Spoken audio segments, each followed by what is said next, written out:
우리 함께 나눌 하나님의 말씀은 에스라 1장 1절에서 4절 말씀입니다. 우리 같이 한번 찾아볼게요. 에스라 1장 1절에서 4절 말씀입니다.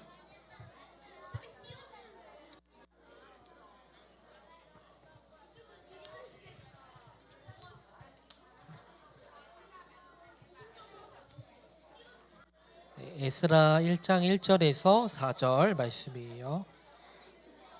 711면에 있어요.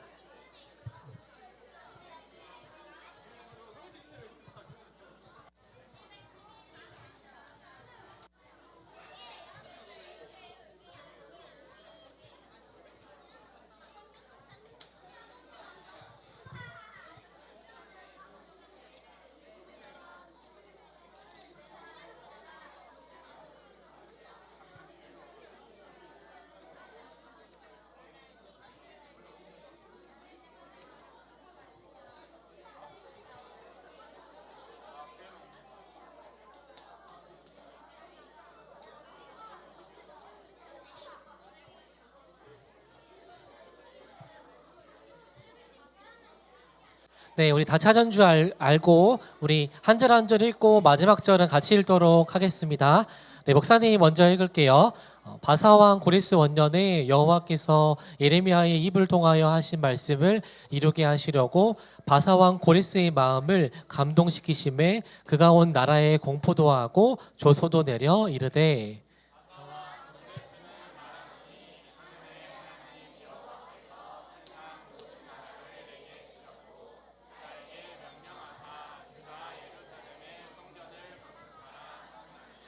이스라엘의 하나님은 참 신이시라. 너희 중에 그의 백성된 자는 다 유다 예루살렘으로 올라가서 이스라엘의 하나님 여호와의 성전을 건축하라. 그는 예루살렘에 계신 하나님이시라.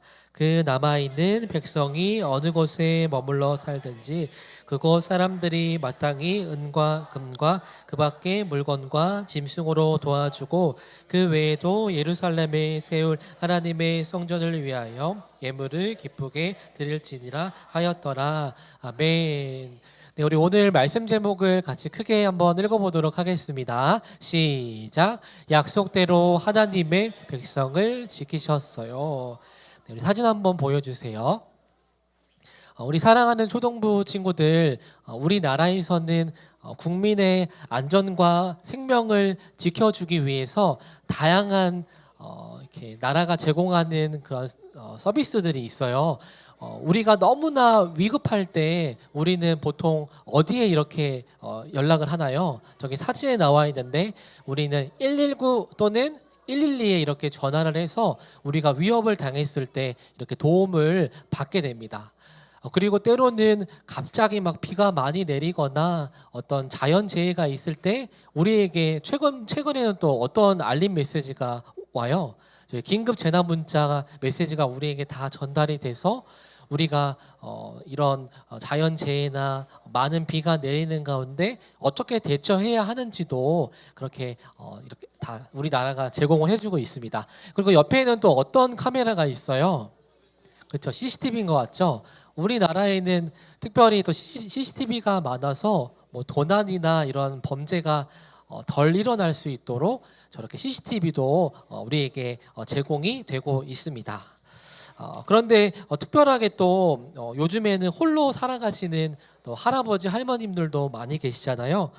그래서 그 가정에는 또 응급 상황이 있을 때 바로 이제 119에 연락할 수 있는 그런 매뉴얼도 있어서 이렇게 다양하게 연령마다 우리가 국가에서 우리의 안전을 지킬 수 있는 서비스들이 너무나도 많은 것을 우리가 이렇게 보게 됩니다. 그래서 우리 초등부 친구들 이렇게 119, 112 뭐 긴급 재난 문자들이 있기 때문에 우리의 삶 속에서는 이 사고의 위험을 미리 예방할 수 있어요. 그래서 많은 사람들이 안전하게 살아갈 수 있는 그러한 도움을 우리가 이렇게 감사하게 잘 받고 있습니다. 자, 그런데 우리 친구들 안전한 나라를 만들기 위해서 저렇게 다양한 서비스들을 우리가 가지고 있는데 우리는 때로는 예측하고 대비한 것보다 훨씬 더 큰 규모의 어떤 재난이나 어려움을 당할 때가 있어요. 그러니까 우리의 생각으로는 판단하지 못하는 어려움들이 우리에게 찾아올 때가 있다라는 것입니다. 그러면은 우리가 그렇게 예측하지 못한 어려움들이 찾아올 때, 자연재해들이 올 때 우리가 어떻게 해야 될까요? 우리가 자연재해가 온다고 해서 밖에 나가지 않고 집 안에만 있으면 될까요? 아니면은 우리 사회에 범죄가 많기 때문에 열심히 막 태권도를 배우고 호신술을 연마해서 우리가 그렇게 살아가면 우리가 범죄를 안 당할 수가 있을까요? 특별히 오늘 말씀을 통해 우리가 아무리 대비하고 대비해도 어려움을 처할 수 있는 이 하루하루의 삶 속에서 우리가 하나님의 자녀로 어떠한 마음으로 살아가야 하는지를 조금 말씀을 통해서 나누어 보려고 합니다. 우리가 어떠한 마음가짐인지 다음 사진으로 한번 넘겨주세요. 우리 이 메시지를 같이 한번 크게 읽도록 하겠습니다. 시작. 하나님이 약속대로 우리를 지켜주심을. 자, 하나님이 우리를 지켜주심을 믿는 믿음으로 우리가 살아가야 한다는 걸 기억하면서 말씀을 들었으면 좋겠습니다. 다음 사진도 넘겨주세요. 목사님이 계속해서 이스라엘 백성들이 하나님의 말씀을 지키지 않고 하나님을 섬기지 않고 우상을 섬겨서 남유다와 이 북이스라엘이 어떻게 돼요? 멸망당하고 남유다는 저 사진처럼 바벨론에 이제 포로로 이제 끌려가게 되잖아요. 그래서 바벨론에서 몇 년을 살게 돼요? 70년을 이제 살아가게 되잖아요. 그런데 하나님께서는 이스라엘 그 남유다 백성들에게 너희들이 70년을 살아가면 다시 고국으로 돌아와서 회복하며 살아갈 수 있다라는 말씀을 그렇게 주셨어요. 그래서 70년간의 시간이 지났을 때 이 남유다 사람들은 다시 자신의 나라로 돌아올 수 있게 되었는데요. 그런데 특별하게 처음에 남유다가 바벨론의 포로로 끌려갔었는데 이 바벨론이라는 나라가 바사라는 나라 때문에 멸망했다고 목사님이 지난주에 얘기했잖아요. 그래서 자연스럽게 이 이스라엘 남유다 사람들은 바벨론이 망했으니까 이 바사라는 그 나라의 또 이제 지배를 받게 되는 삶을 살아가게 됩니다. 자, 그런데 놀라운 것은 이제 지배하는 나라가 바뀌고 왕이 바뀌었기 때문에 70년이 차서 자신의 나라로 돌아가지 못했을까요? 절대 그러지 않았어요. 우리 살아계신 하나님께서 약속하신 그 말씀이 정확히 성취되어서 오늘 말씀을 보면은 바사 왕의 누구라 그래요? 이름이 나오는데 우리 친구들이 외우기 쉬울 것 같아요. 성경 퀴즈 대회 때 나올 수도 있어요. 자, 누구요? 고레스. 네, 고레스라는 왕입니다. 그런데 이 고레스라는 왕이 하나님을 잘 믿었던 신이었을까요? 이방 신이었기 때문에 하나님도 잘 알지 못했는데 오늘 말씀을 보면 하나님께서 이 고레스 왕의 마음을 감동시키셨대요. 감동을. 그래서 마음을 하나님께서 변화시키고 바꾸셨다는 거예요. 그래서 이 고레스 왕이 70년이 찼을 때 이 남유다 사람들을 다시 자신의 그 고향으로 놀랍게도 그렇게 보내줍니다. 자, 그리고 이 남유다 백성들이 자신의 나라에 돌아가서 가장 먼저 해야 될 것이 무엇이었냐면은 바로 이 성전을 짓는 거였어요. 왜냐하면은 바벨론에 포로로 끌려갔을 때 이미 그 살고 있던 나라들이 너무나도 황폐해지고 성전도 무너지는 삶을 겪었기 때문이에요. 그래서 이제 열심히 자기의 나라에 돌아가서 성전을 지어야 하는데 중요한 거는 무엇이었냐면 이 남유다 사람이 바사라는 나라에 뭐 이렇게 높은 그 직급에서 살았던 게 아니라 노예로 살았던 거잖아요. 그러면은 이렇게 돈이 있을까요, 없을까요? 돈도 없고 다시 돌아가서 성전을 지을 수 있는 어떤 재료나 이런 것도 구하는 게 참 어려웠었겠죠. 자, 그런데 놀랍게도 하나님께서는 이 고레스 왕의 마음을 감동시키셨다고 했잖아요. 그래서 이 왕이 남유다로 다시 돌아갈 때 성전을 지을 수 있는 재료들과 모든 것들을 공급해 주는 거예요. 그리고 더 나아가서는 바벨론 사람들이 그 성전 안에 있는 금과 은의 어떤 것들도 다 빼앗아 갔거든요. 그런데 이 고레스 왕이 이것도 돌아갈 때 돌려줍니다. 우리 초등부 친구들 이 말씀을 들을 때 우리 친구들이 되게 그냥 하나님이 약속이 이루어져서 이들이 다시 자기 땅으로 돌아가는구나 라고 간단하게 생각할 수 있지만, 우리가 말씀을 고민 생각해 보면은 이것은 진짜 엄청난 일이에요.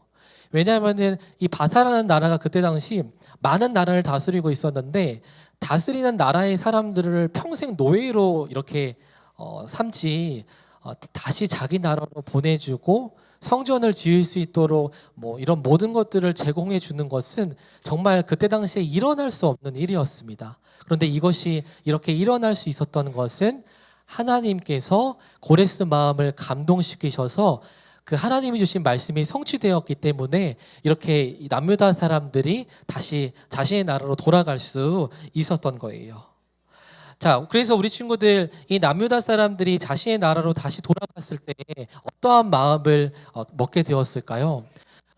목사님 생각에는 정말 하나님이 나를 지켜주시고 이곳에 인도해 주시다는 그 말씀이 정말 성취되었구나라는 감격이 있었을 것 같아요. 그리고 이 땅에 돌아와서 다시 내가 하나님을 바라보면서 다른 신을 섬기는 게 아니라 하나님의 전을 세우고 주님의 말씀대로 살아가야겠다라는 다짐도 있었을 것 같아요. 그런데 우리 이어서 한번 다음 슬라이드 히브리서 말씀을 한 장 넘겨주세요. 네, 그 히브리서 말씀 우리 같이 한번 읽어보도록 하겠습니다. 네, 한 장 더 넘겨주시면, 네, 말씀 같이 읽어볼게요. 시작. 또 약속하신 이는 미쁘시니 우리가 믿는 도리의 소망을 움직이지 말며 굳게 잡고. 이 말씀이 하나님의 말씀을 우리가 믿어야 된다라는 그 히브리서의 말씀인데, 저기에 보면은 약속하신 이가 누굴까요? 하나님께서 약속하셨겠죠. 그런데 뒤에 보면은 미쁘신이라는 이 단어가 있잖아요. 이 단어는 무슨 뜻이냐면은 믿을만 하다라는 거예요. 그리고 믿음이 간다라는 뜻도 있어요. 그래서 이 말씀을 보면은 하나님께서 우리에게 오늘도 약속하신 말씀이 있잖아요. 우리의 삶을 또 지키시고 우리와 함께 하시겠다라는 그 말씀이 우리에게는 너무나도 믿을 만한 말씀이라는 거예요. 그래서 밑에 뭐라고 적혀 있어요? 또 옆에 우리가 믿는 도리의 소망을 우리가 움직이지 말며, 하나님의 말씀을 내가 믿을까 믿지 말까 안 믿어지는데 어떻게 해야 되지? 그렇게 우리가 마음이 움직이는 게 아니라 이 믿을 만한 하나님의 말씀을 우리가 굳게 잡으라는 거예요. 그래서 우리 초등부 친구들, 이 남유다 백성들이 하나님의 말씀 70년이 차면 남유다에 돌아가는 그 말씀을 이렇게 굳게 붙들었던 사람도 있을 것이고, 어떤 사람은 믿지 않고 그냥 그 바사라는 나라에서 평생 살아가려고 했던 사람들도 있을 거예요. 그런데 오늘 이 말씀을 우리 친구들이 들으면서 무엇을 기억해야 하냐면은, 이 남유다의 그 상황 가운데 바사왕의 마음을 움직여서 이렇게 남유다로 보내게 하신, 약속을 지키신 그 하나님이 지금 오늘날 동일하게도 우리 친구들에게 이 말씀으로 약속하셨잖아요. 그것을 지키시는 하나님이시라는 것을 기억했으면 좋겠고요. 그리고 더불어서 그 살아계 약속을 지키시는 하나님이 또한 우리 친구들의 삶도 늘 안전하게 지키시고 형통하게 인도하신다는 것을 우리 친구들이 꼭 기억했으면 좋겠어요. 그래서 오늘의 이 말씀을 우리가 좀 정리해 보겠습니다. 오늘 바사왕 고레스의 마음을 하나님이 바꾸셔서 70년이 되니까 남유다 백성들이 자신의 나라로 돌아가서 이제 성전을 지을 수 있는 상황이 되었죠. 그런데 이것은 절대로 우연히 일어난 일이 아니라 하나님이 약속하신 말씀이 성취된 현장이었고요. 그리고 그 가운데서 이스라엘 백성들은 하나님의 말씀을 믿은 사람도 있고 믿지 않은 사람들도 있었지만, 우리는 어떻게 해야 한다고요? 하나님의 말씀을 믿고 우리가 붙드는 삶을 살아가야 한다는 것을 기억하면서, 우리 친구들이 이번 한 주 학교와 학원에서 때로는 고민이 들고 또 어려운 마음이 들 때마다 하나님이 우리에게 주신 약속의 말씀, 두려워하지 말고 담대하라, 내가 너와 어디를 가든지 함께 한다라는 그 말씀을 우리 친구들이 붙들면서 또 한 주도 또 빛과 소금의 역할을 감당하는 우리 초등부 친구들의 삶이 되기를 간절히 소망합니다. 네, 우리 이 시간 같이 주께서 바라보시는 사람 찬양하고 함께 기도하겠습니다.